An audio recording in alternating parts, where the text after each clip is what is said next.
आइए, सुनिए, देखिए, समझिए सनातन सत्य। जैसी दृष्टि वैसी सृष्टि, दृष्टि विज्ञान। कुदरत, कुदरती रचना एवं कुदरत के कानून से शाश्वत सुख की प्राप्ति। जोधपुर के परम पूज्य महात्मा उपासक प्रोफेसर डॉक्टर सोहन राज तातेड़ के निर्देशन में सनातन सत्य। जैसी दृष्टि वैसी सृष्टि, दृष्टि विज्ञान।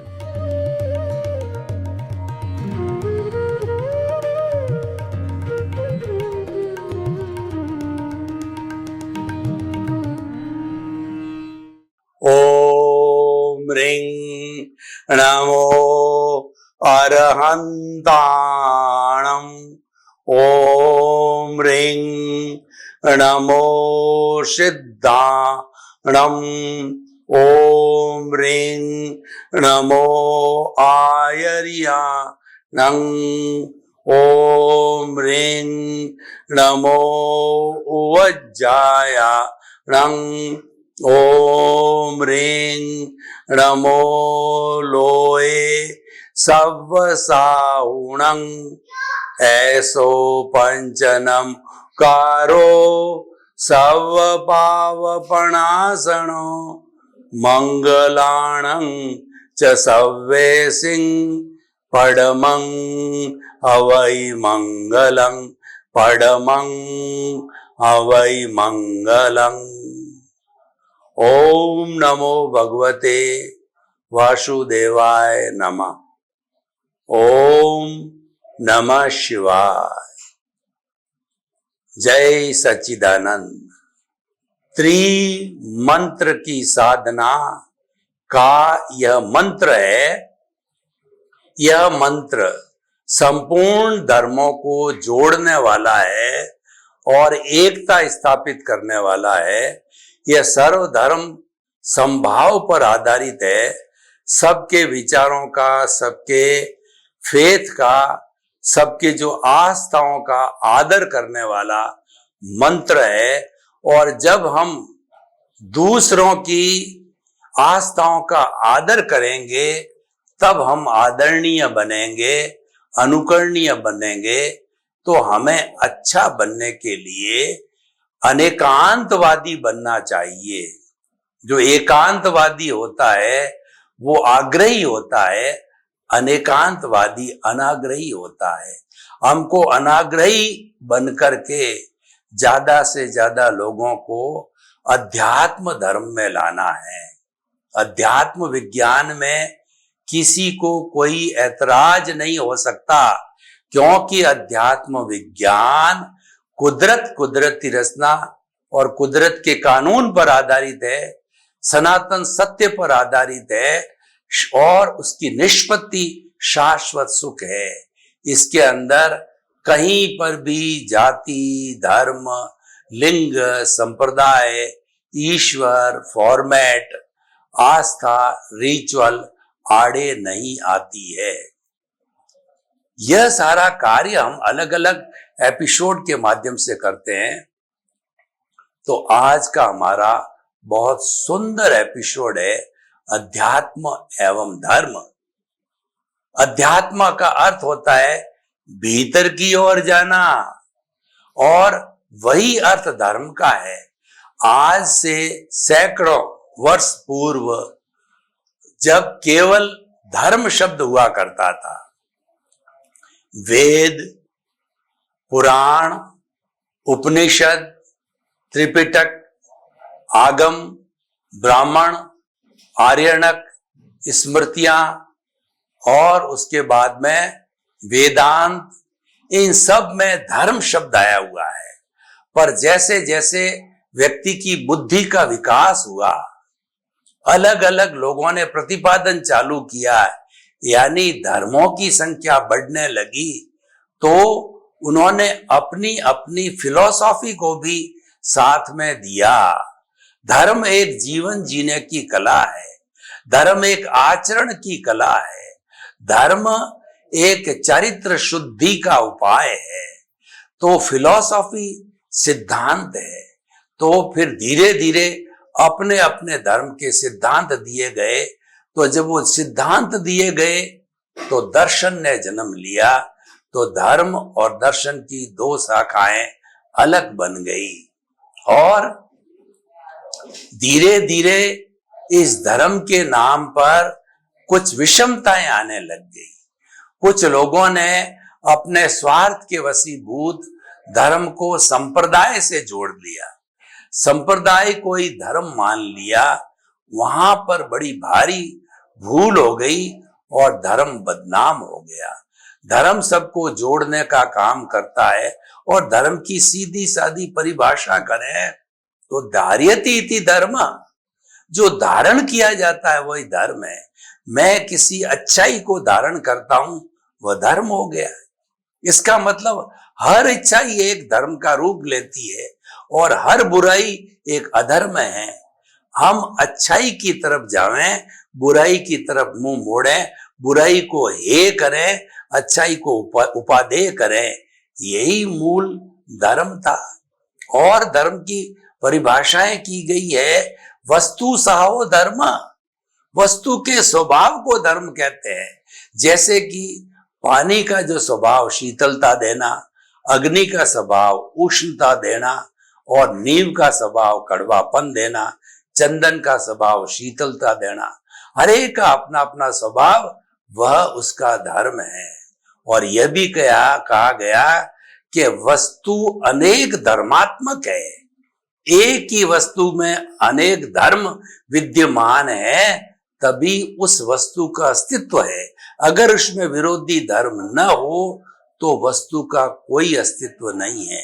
उदाहरण के तौर पर आप देखिए कि हमारा ये जो शरीर है, इसमें 60 खरब कोशिकाएं एक साथ रह करके ये कोशिकाएं जो है होमोस्टैटिक कंडीशन से इस शरीर को स्वस्थ रखती है। और हर कोशिका का अपना अपना काम है और हर कोशिका अपने अपने रूप में काम करती है। तो 60 खरब कोशिकाएं जो कि अपना अपना अलग काम करती है, वो मिलकर के इस मानव शरीर को सुरक्षित रखती। तो हम कहना चाहते हैं आपको, इससे शिक्षा लेके कहना चाहते हैं, क्या 7.8 अरब की जनसंख्या जो कि 60 खरब से बहुत छोटी है, क्या वो 7.8 की अरब की जनसंख्या इस धरा पर वसुधैव कुटुंबकम के रूप में और अपने एक परिवार के रूप में शांतिपूर्ण से अस्तित्व से निवास नहीं कर सकती? आज विज्ञान ने तो प्रूफ करके बता दिया कि सारा जो संसार है वह एक, जो कहना चाहिए, गांव की तरह है, एक मोहल्ले की तरह। उन्होंने इंटरनेट से ये सिद्ध करके बता दिया, जीपीएस से ये सिद्ध करके बता दिया। और हमारे पुराने ऋषि मुनियों ने तो जब विज्ञान तरक्की पे नहीं था तब उन्होंने वसुधैव कुटुंबकम की अवधारणा करके संपूर्ण मानव जाति को जो है वो एक ही घर और परिवार के रूप में बता करके एक साथ हिल मिल करके भाई भाई भाईचारा भातृत्व भाव से जो है रहने की जो है उन्होंने प्रेरणा दी थी। तो अब इस तरीके से देखिए कि पुराने जमाने में कोई तरह का कंफ्यूजन नहीं था। धर्म की परिभाषा करो या जो है आप अध्यात्म की बात करो, और अध्यात्म का अर्थ ही भीतर जाना है, धर्म का काम भी भीतर जाना है और दर्शन उससे जुड़ा हुआ है, कोई कंफ्यूजन नहीं था। लेकिन जब धर्म बदनाम हुआ और मेकाले जैसे ने तो कह दिया धर्म एक अफीम है, यानी एक आस्था पैदा व्यक्ति में ऐसी की जाती है, उसको नशा चढ़ा देते हैं। जैन धर्म का नशा, वैष्णव धर्म का नशा, बौद्ध धर्म का नशा, इस्लाम धर्म का नशा, क्रिश्चियनिटी का और जो नशा, और जो सिख धर्म का नशा, उसने तो अफीम कह दिया। यानी धर्म शब्द को बदनाम कर दिया संप्रदाय में जोड़ने के कारण, और उसके स्थान पे बहुत बड़े ब्लड शेड होने लग गए और हुए भी हैं। धर्म के नाम पर खून की नदियां बही है, लेकिन स्वामी विवेकानंद ने कितना सुंदर कहा है कि जो केला है उसके ऊपर जो छिलका है वह संप्रदाय है, लेकिन उसके भीतर जो गुदा है जिसको हम खाते हैं कितना रसीला, कितना मीठा और कितना आनंददायी होता है। तो धर्म तो भीतर की बात है, संप्रदाय तो व्यवस्था है, और व्यवस्था तो हरेक को अपनी अपनी करनी पड़ेगी। व्यवस्था तो हरेक के अलग अलग घर होंगे तो अलग अलग घर की व्यवस्था करनी पड़ेगी, अलग अलग धर्म के अनुयायी होगी, व्यवस्था करते रहेंगे। लेकिन धर्म का मर्म, धर्म का मूल तो एक ही है। गुदा भीतर का तो सभी केले का एक सा ही है, छिलका अलग अलग हो सकता है जो कि खाने के काम भी नहीं आता है, लेकिन छिलके के बिना गुदा रह नहीं सकता, तो संप्रदाय के बिना धर्म भी नहीं चल सकता। लेकिन कुल मिला के धर्म के बदनाम होने के कारण अध्यात्म ने उसकी जगह ली, और अध्यात्म के पॉइंट पे सब जो है एग्रीड हुए। अध्यात्म का अर्थ होता भीतर की ओर जाना। देखिए, दो लेवल है, एक तो बुद्धि का लेवल और एक प्रज्ञा का लेवल। बुद्धि का लेवल है इस बाहरी जगत पे कहिए, या बुद्धि तो भीतर रहती है शब्दों का, जो शब्दों का जो विन्यास होता है वो बुद्धि का लेवल होता है, और वो बुद्धि हरेक की अलग अलग होती है। मुंडे मुंडे मतिर भिन्ना होते हैं, तो वो शब्द भी अलग अलग निकलते हैं, अर्थ भी अलग अलग निकलते हैं, और जो है वह भेदभाव भी पैदा करते हैं। लेकिन शब्दों के भेदभाव को छोड़ करके अध्यात्म मतलब भीतर जाना। भीतर का मतलब यह है कि आप अतीन्द्रिय के अंदर जाना। अतीन्द्रिय के अंदर शब्द नहीं है, ये अध्यात्म का जगत है। जहां पर शब्द समाप्त होते हैं वह अध्यात्म का जगत है, वो वर्ड ऑफ आवर इंट्यूशन है।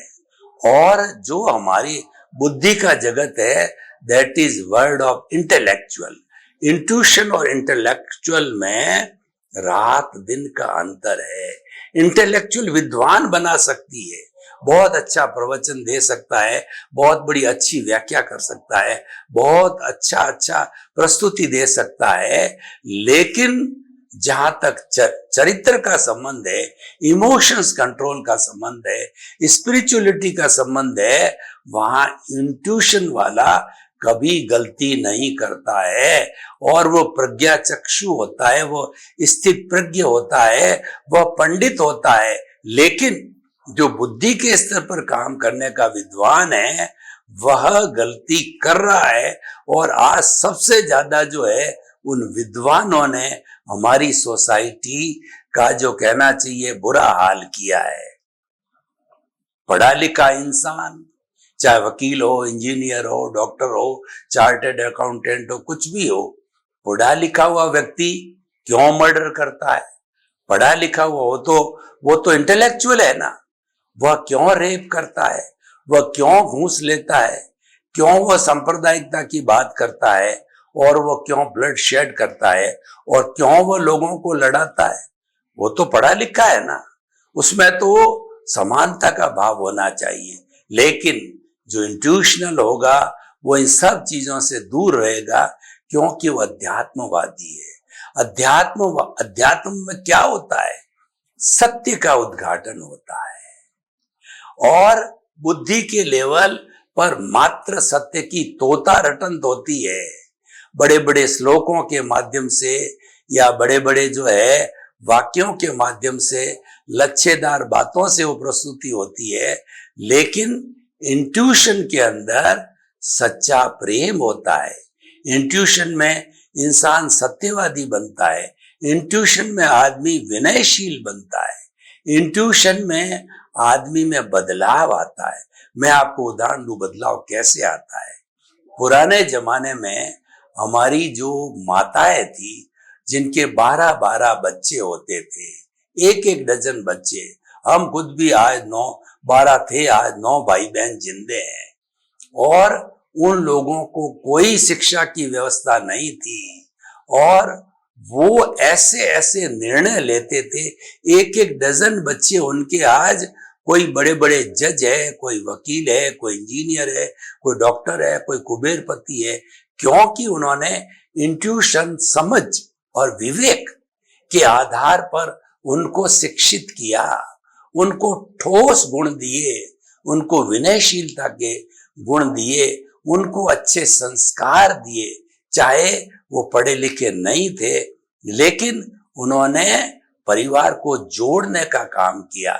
इसीलिए पुराने जमाने के 100 लोग, 3 पीढ़ियां एक साथ एक चूल्हे पर जीती थी, और आज न्यूक्लियर फैमिली है। हम दो, हमारे दो, और आजकल तो हम दो, हमारे एक हो गया। बच्चा जो ही शादी की और शादी करते ही 1-2 साल हुआ और वो अलग हो जाता है, अपना घर बसा देता है। पर अब उस न्यूक्लियर फैमिली के नुकसान कितने हैं, संयुक्त फैमिली के फायदे कितने हैं। न्यूक्लियर फैमिली में एक अकेला, वही कमाने वाला, वही बच्चों को स्कूल भेजने वाला, वही सब्जी लाने वाला, कभी वो बीमार पड़ जावे, सब काम ठप। हारी में, बीमारी में, आगे पीछे वो एक अकेला का अकेला रहता था। और जो जॉइंट फैमिली के अंदर कुछ भाई कमाने के लिए बाहर जाते थे, कुछ भाई पेरेंट्स के पास रहते थे, कोई भाई ब्याह शादी का काम करता था, कोई भाई समाज का काम करता था। इस तरीके से लगता था यह परिवार कुलीन है, जो मल्टी डायरेक्शनल वर्क अलग अलग दिशाओं में करते थे, और वो सारी क्रेडिट एक परिवार को जाती थी। अब एक ही व्यक्ति और वो एक ही परिवार, चाहे क्रेडिट कहो चाहे डिस्क्रेडिट कहो, वो बेचारा तो 24 आवर्स एक कोहलू का बैल बन के रहता है, उसको कोई शांति नहीं, वो 24 आवर्स आजीवन टेंशन में रहता है। तो ये स्वतंत्रता किस काम की? स्वतंत्रता का अर्थ ये होता है कि हमारा स्वाभिमान सुरक्षित होना चाहिए। स्वतंत्रता का अर्थ स्वच्छंदता नहीं है। आजकल न्यूक्लियर फैमिली बनने का कारण ये कि लोग स्वच्छंद होना चाहते हैं। पुराने जमाने में स्वतंत्रता सबको थी, अपनी अपनी बात रखने का था, अपनी अपनी योग्यता को प्रदर्शन करने का जो है सबको स्वतंत्रता थी। स्वच्छंदता बिल्कुल नहीं थी। आजकल स्वच्छंदता बहुत मिल गई। अरे पत्नी अपने पति को साथ नहीं रखती, बच्चे अपने माता को साथ नहीं रखते, पिता को साथ नहीं रखते, तो फैमिली कहाँ हुई? उसको फैमिली भी नहीं कह सकते। तो कुल मिलाकर के हम ये कहना चाहते हैं कि जो है ये अध्यात्म और धर्म की बात हम कर रहे थे। अध्यात्म का अर्थ होता है स्पिरिचुअलिटी, और धर्म वो साधन है, उसकी जो है बात की गई है आत्मशुद्धि साधनम धर्म। धर्म एक ऐसा साधन है जो आत्मा की शुद्धि करता है। जिस तरीके से मैले कपड़े को डिटर्जेंट पाउडर साफ करता है, आत्मा की शुद्धि भी धर्म जो है उसको, आत्मा को इसी तरह से मांझता है, धोता है आत्मा को। और धम्मो मंगल मुखी टंग अहिंसा संयमो तवो। धर्म उत्कृष्ट मंगल है। कैसा धर्म? जिसमें अहिंसा हो, संयम हो और तप हो। अहिंसा का मतलब किसी भी प्राणी को मन से, वचन से, काया से, करने से, करवाने से, अनुमोदने से किसी प्रकार का कष्ट न देना, अपने आप को भी कष्ट नहीं देना, अपने प्रति बुरा न सोचना, अहिंसा है।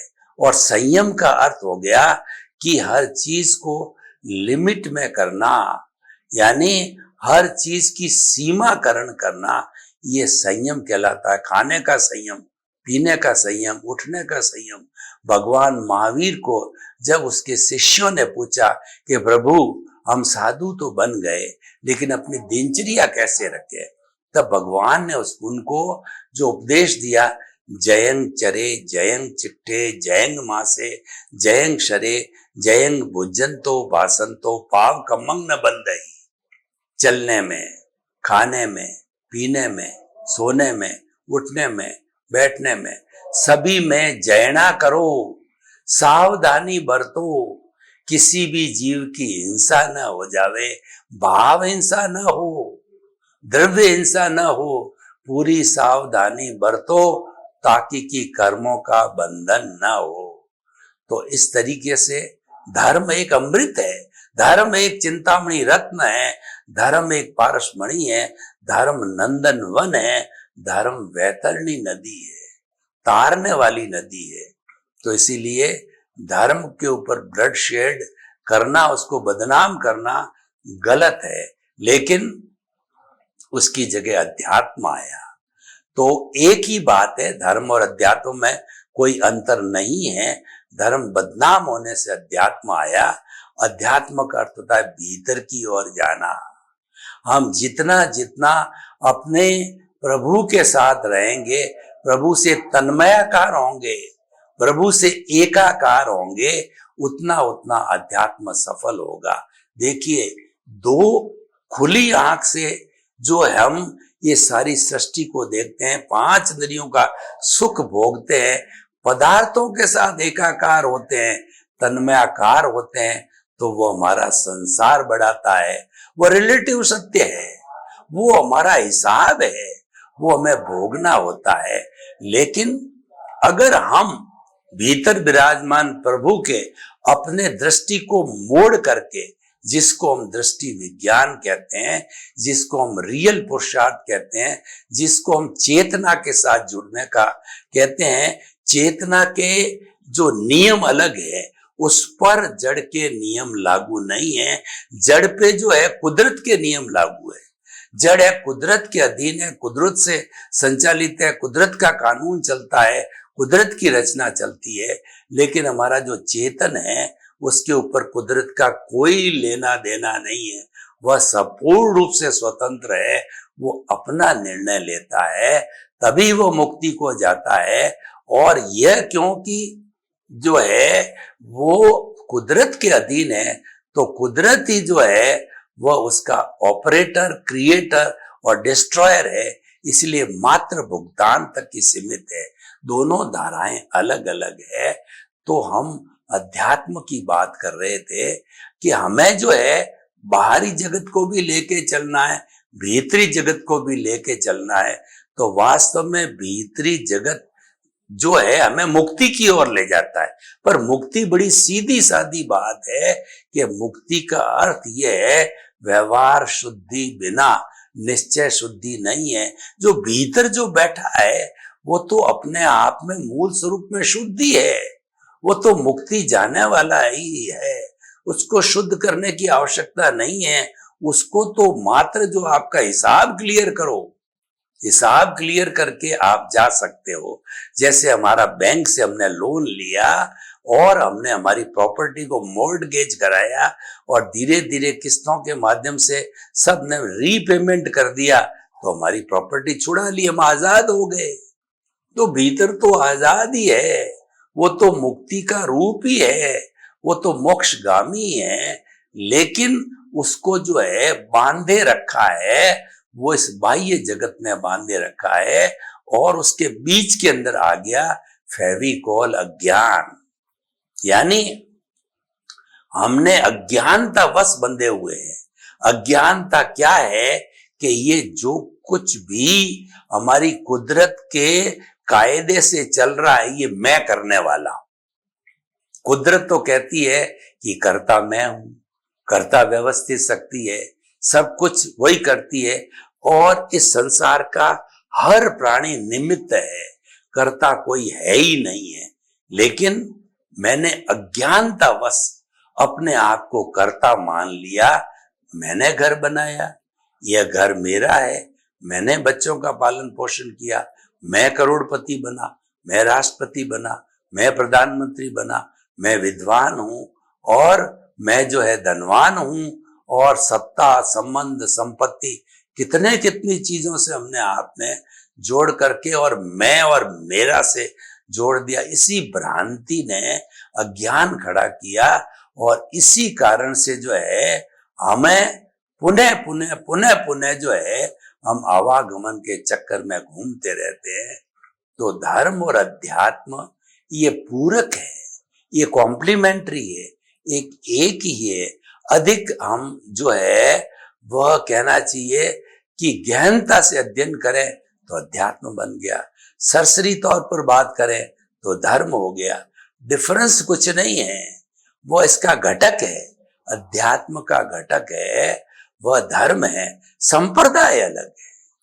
संप्रदाय और धर्म को एक मानने से ही ब्लड शेड हुए, झगड़े हुए, कम्युनल राइट्स हुए।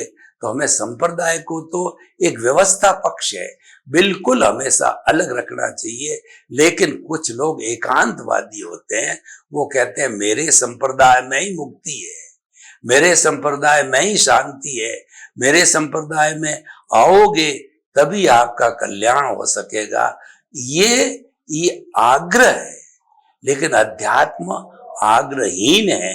अध्यात्म कहता है आग्रहीन गहन चिंतन का द्वार हमेशा खुला रहे। यानी जो है आप आग्रहीन बनो, अनेकांतवादी बनो। अनेकांत के अंदर ही का उपयोग नहीं होता है, भी का होता है। एकांतवाद में ही का उपयोग होता है। मेरा संप्रदाय ही सही है, मेरा संप्रदाय भी एक संप्रदाय है। आप बोल के देख लीजिए, करके देख लीजिए, दोनों के अंदर ही और भी के अंदर बहुत बड़ा डिफरेंस है। ही तोड़ने वाला है, भी जोड़ने वाला है, भी सापेक्ष है, ही निरपेक्ष है। और वह सापेक्ष होने के कारण वो सत्य भी हो जाता है, और वह एकदम एब्सोल्यूट सही होने के कारण ही है, निरपेक्ष होने के कारण वह झूठ भी साबित, मिथ्या भी साबित हो जाता है। तो इसीलिए भगवान महावीर ने जो अनेकांतवाद दिया है, वो एक जो है विश्व मूलक समस्याओं का समाधान है, सबको जोड़ने वाला है। वो मानव धर्म का उद्घाटन करने वाला है। क्योंकि मानव धर्म क्या कहता है? One world, one earth, one sky, one god, one religion, that is मानव धर्म। मानव धर्म में आप सिमिलरिटी देखिए, पूरे विश्व की 7.8 अरब की जनसंख्या जो कि मानव है, किसी का खून निकाल करके देखो, सबका लाल नजर आएगा, किसी का भी खून सफेद नहीं होगा। यह मानव धर्म की एक विशेषता। दूसरा यह है, जो चीज मुझे बुरी लगती है, मेरी कोई इंसल्ट करता है, मेरी कोई गाली देता है, मेरा कोई तिरस्कार बुरा लगता है, तो हर एक को बुरा लगेगा, क्योंकि ये मानव मानव की सिमिलरिटी है। मानव को जो है दोनों हाथ और वर्टिकल होता है। वो दूसरे चतुस्पर्श, चतु जो है पाद वाले जो जानवर होते हैं, वो तो हॉरिजॉन्टल चलते हैं, और इंसान है स्ट्रेट चलता है। यानी उसका बिल्कुल मध्य करें तो उसके दोनों तरफ का भाग बिल्कुल एक जैसा होता है। कितनी जो है विशेषता भगवान ने दी है, और ईश्वर ने इस मानव को फुली डेवलप्ड दिया है कि फुली डेवलप्ड इंद्रियां है, फुली डेवलप्ड मन है, फुली डेवलप्ड जो चित्त है, फुली डेवलप्ड बुद्धि है, फुली डेवलप्ड जो है उसकी आत्मा होती है। तो हम ये कहना चाहते हैं कि जो हमारा अध्यात्म और धर्म है, एक सिक्के के दो पहलू है, वो कॉम्प्लीमेंट्री है। लेकिन अध्यात्म को लोगों ने धर्म को बदनाम किया, तो अध्यात्म ने उसका स्थान लिया है। तो हम दोनों को एक मानते हुए इसका विकास करें, लेकिन संप्रदाय को हमेशा अलग रखें, और धर्म और अध्यात्म में जोड़ने वाला है, आगे बढ़ाने वाला है। अतः हम जो है अध्यात्म धर्म दोनों को स्वीकार करें, महत्व देवें। सर्वे भवन्तु सुखिनः, सर्वे सन्तु निरामया।